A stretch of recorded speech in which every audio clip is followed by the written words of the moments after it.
बच्चों, claim arts classes के YouTube channel पे आप सभी का स्वागत है। तो आज मैं आपको 10 ऐसे हिंदी के महत्वपूर्ण प्रश्न पे चर्चा करने जा रहा हूं जो एग्जाम में पूछे जाएंगे। चलिए, पहला क्वेश्चन है हिंदी का कि बातचीत के संबंध में बेन जॉनसन और एडिसन के क्या विचार है मत है। तो आप लिखिएगा कि बातचीत के बारे में बेन जॉनसन ने कहा था कि बोलने से ही मनुष्य के रूप का साक्षात्कार होता है, अर्थात जब तक मनुष्य बोलता नहीं उसका गुण दोष प्रकट होता नहीं है। और एडिसन ने कहा था कि असल बातचीत केवल दो व्यक्तियों के बीच में हो सकती है। असल बातचीत केवल कितने व्यक्तियों के बीच में हो सकती है? दो व्यक्तियों के बीच में। तो इस प्रश्न का उत्तर आप आराम से दे सकते हैं, है ना।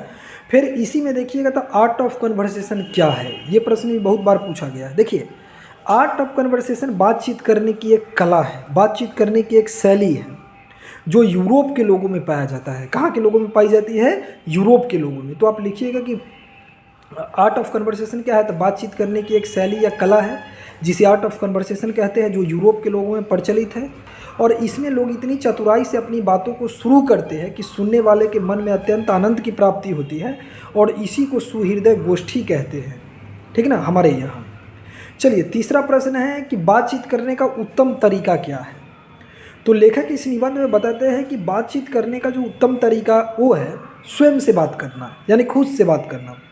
लेखक लिखते हैं कि मनुष्य अपने अंदर वह क्षमता या शक्ति पैदा करे, मनुष्य अपने अंदर वह शक्ति पैदा करे या क्षमता विकसित करे जिससे वह खुद से बातचीत कर ले, और यही बातचीत करने का सबसे उत्तम तरीका है। फिर आप आ जाइएगा तो देखिए, एक क्वेश्चन और पूछा जाता है, उसने कहा था कहानी, जिसके लेखक चंद्रधर शर्मा गुलेरी है। ये कहानी 1915 में छपा था, और उसने कहा था कहानी 5 अंकों में बांटा गया है ना। ये युद्ध और प्रेम दोनों का चित्रण है इस कहानी में। तो उसने कहा था कहानी का एक प्रश्न पूछा जाता है कि उसने कहा था कहानी कितने अंकों में बटा है और इस कहानी के किस अंक में युद्ध का वर्णन है। तो उसने कहा था कहानी 5 अंकों में बटा है, और इस कहानी के दूसरा, तीसरा और चौथा अंक में युद्ध का वर्णन है। किसमें? उसने कहा था कहानी में। देखिए, इससे एक क्वेश्चन और बहुत पूछा जाता है कि उसने कहा था कहानी में लहना सिंह का चरित्र चित्रण करें। तो आप लिखिएगा कि उसने कहा था कहानी का जो नायक है वो लहना सिंह, उसने कहा था कहानी का नायक है। लहना सिंह का विशेषता है कि पूरी कहानी उसके इर्द गिर्द घूमती है, तो कहानी का नायक है। दूसरा कि वह वीर या साहसी है, लहना सिंह जर्मन फौजों का डट के मुकाबला करता है। तीसरा लिखिएगा कि लहना सिंह वचनबद्ध है, यानी कि सूबेदारनी से किए गए वादों को अपने जान दे करके भी लहना सिंह क्या करता है? पूरा करता है। चौथा लिखिएगा पॉइंट बना कि लहना सिंह बुद्धिमान और चतुर है, क्योंकि लप्टन साहब का रूप पर करके जो जर्मन सैनिक आते हैं उसको लहना तुरंत पहचान लेता है। और पाँचवा पंत में लिख सकते हैं कि लहना दयालु है, अपना कोट कंबल निकाल करके बूढ़ा को दे देता है। तो लहना का।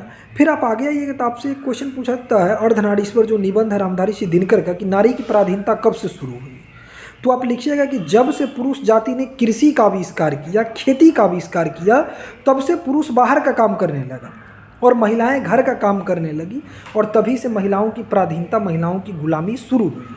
तो अगर प्रश्न पूछे कि नारी की पराधीनता कब से शुरू हुई, तो आप लिखिएगा कि जब से पुरुष जाति ने कृषि का विकास किया, कृषि का आविष्कार किया, तो पुरुष बाहर का काम करने लगा और महिलाएं घर का काम करने लगी, और तभी से महिलाओं की, नारी की पराधीनता शुरू हुई।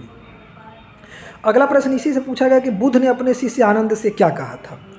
तो आप लिखिएगा बुद्ध ने, देखिए गौतम बुद्ध ना बौद्ध धर्म के संस्थापक थे, और गौतम बुद्ध पहले अपने संघ में महिलाओं को शामिल नहीं किए थे, स्त्री को। लेकिन जब उनका प्रिय शिष्य आनंद बोला स्त्री को शामिल करने के लिए संघ में, तो गौतम बुद्ध आनंद से ये कहे थे कि जो बौद्ध धर्म 5000 वर्ष चलता ना, लेकिन अब तो संघ में स्त्रियों को शामिल कर लिया गया है, तो वो बौद्ध धर्म 500 वर्ष भी नहीं चलेगा। ये किसने कहा? बुद्ध ने आनंद से कहा था कि स्त्रियों को शामिल करने के बाद, महिलाओं को शामिल करने के बाद जो बौद्ध धर्म 5000 वर्ष चलता, वह बौद्ध धर्म 500 वर्ष भी नहीं चलेगा। इसी चैप्टर से एक प्रश्न है कि प्रवृत्ति मार्गी और निवृत्ति मार्गी किसको कहते हैं। देखिए, प्रवृत्ति मार्गी उसको बोलते हैं जो पारिवारिक जीवन जीते हैं, जो परिवार के साथ रहते हैं, पारिवारिक जीवन सुख सुविधाओं को भोगते हैं, वो प्रवृत्ति मार्गी है। लेकिन जो पारिवारिक जीवन का त्याग कर दिए, जो संन्यास ग्रहण कर लेते हैं, जो घर परिवार को छोड़ देते हैं, वैराग्य धारण कर लेते हैं, वो निवृत्ति मार्गी कहलाते हैं। क्या कहलाते हैं? वो निवृत्ति मार्गी। तो अगर आपसे पूछेगा कि प्रवृत्ति मार्गी और निवृत्ति मार्गी क्या है, तो जो घर परिवार का जीवन जिएगा, जो सांसारिक जीवन घर परिवार का जीवन जीता है, घर परिवार का जीवन जी करके भोग विलास का आनंद उठाना चाहता है, वो प्रवृत्ति मार्गी है। और जो घर परिवार के जीवन को त्याग करके जो संन्यास ग्रहण कर लेता है, वो क्या है? निवृत्ति मार्गी है। चलिए, तो कुछ कुछ प्रश्नों पर मैं ऐसे ही मेरा मन किया तो मुझे लगा चलिए ठीक है, आपको रिवीजन करा देना चाहिए। कैसा लगा वीडियो आप बताइए कमेंट बॉक्स में। इसी तरीक़ा से कुछ कुछ शॉर्ट वीडियो ला करके मैं एग्ज़ाम तक आपका रिवीजन कराते रहूँगा। जी धन्यवाद।